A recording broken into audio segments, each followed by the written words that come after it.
Hello বন্ধুরা, আজকে করব লাউ চিংড়ি। যার জন্য লাউ কেটে নিয়েছি। একটু তাড়াতাড়ি করার জন্য লাউটাকে প্রেসার কুকারে একটা সিটি দিয়ে নেব।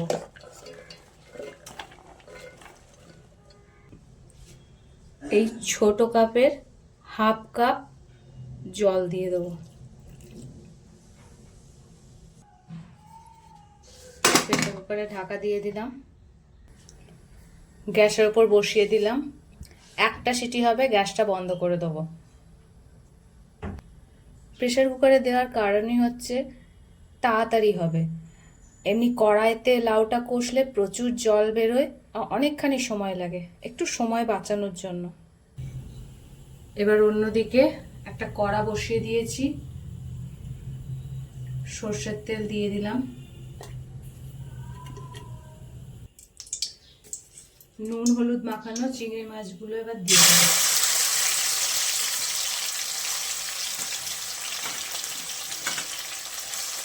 চিংড়ি মাছটা ভেজে নেব।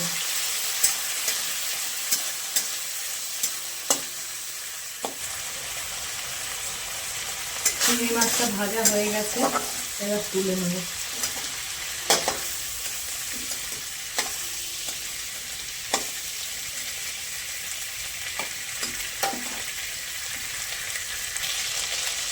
ওই মাছ ভাজা তেলের মধ্যে আরেকটু সর্ষের তেল দেবো। ফোড়নে দেবো একটা শুকনো লঙ্কা আর তেজপাতা।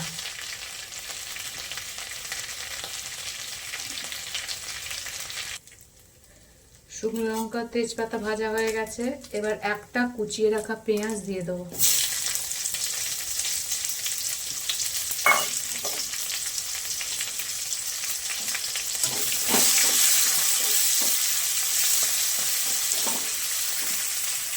অল্প একটু ভাজা ভাজা হবে। পেঁয়াজটা ভাজা হয়ে গেছে, খুব বেশি ভাজিনি।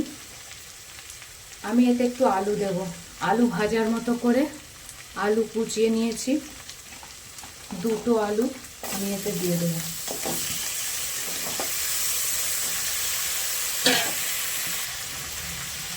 এই আলুর মধ্যে দিয়ে দেবো অল্প করে হলুদ,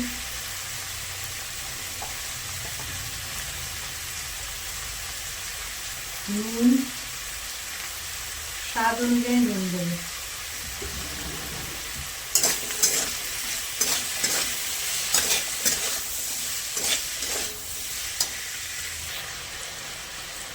এবার চাপা দিয়ে অল্প আঁচে ভাজা ভাজা হতে দেবো।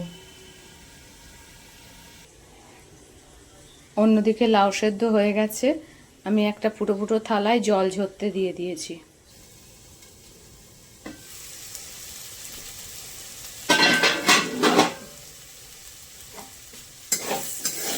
আলুগুলো ভাজা ভাজা হয়ে গেছে, এবার ভেজে রাখা চিংড়ি মাছটা দিয়ে দেবো। লাউটাও দিয়ে দেবো।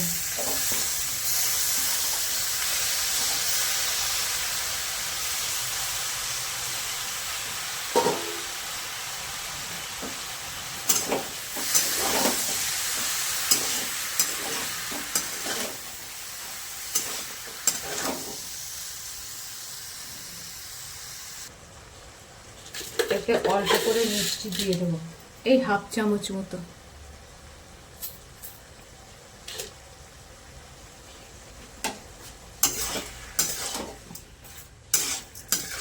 এবার ভালো করে নেড়ে চেড়ে হতে দেবো।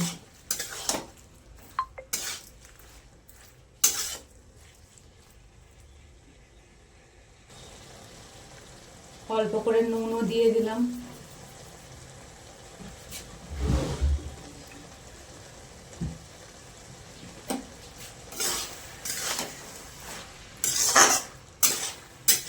যে অবশিষ্ট জলটা আছে ওটা শুকিয়ে যাবে, তারপরে ধনেপাতা দিয়ে নামিয়ে নেব।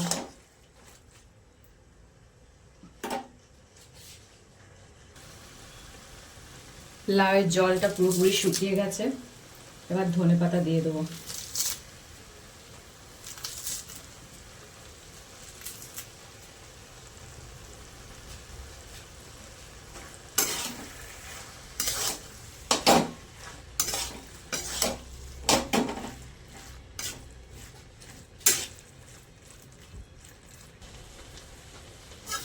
চিংড়ি মাছ দিয়ে লাউ ঘন্ট আমাদের হয়ে গেছে।